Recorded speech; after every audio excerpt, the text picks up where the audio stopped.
පාස්කු ඉරිදා ත්‍රස්ත ප්‍රහාරය සම්බන්ධයෙන් සිදු කෙරෙන විමර්ශනවලට අදාළව අපරාධ පරීක්ෂණ දෙපාර්තමේන්තුවේ රැඳවුම් භාරයේ සිටියදී උපවාසයක් ආරම්භ කළ රාජ්‍ය බුද්ධි සේවයේ හිටපු අධ්‍යක්ෂ සුරේසලේ මහතා නීතිඥ උපදෙස් මත ඔහුගේ උපවාසය නතර කිරීමට තීරණය කර තිබේ.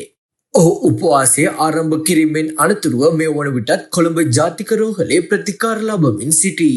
සුරේසලේ මහතාව පසුගිය පෙබරවාරි මාස 25 වන දින පාස්කු ඉරිදින ත්‍රස්ත ප්‍රහාරය සම්බන්ධයෙන් සිදු කෙරෙන විමර්ශනවලට අදාළව අපරාධ පරීක්ෂණ දෙපාර්තමේන්තුව විසින් අත්අඩංගුවට ගනු ලැබුවා.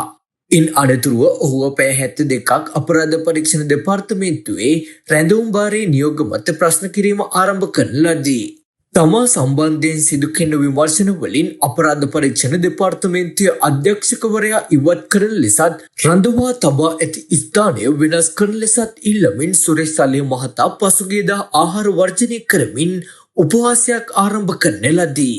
කෙසේ වෙතත් ඔහුගේ සෞඛ්‍ය තත්ත්වය මේ සමග දිනෙන් දින පිරිහීමට ලක් වූ අතර පසුගිය ජුනි මාස 27 වන දින හෘදයාබාධ රෝගී තත්ත්වයකට මුහුණ පාන ලදී.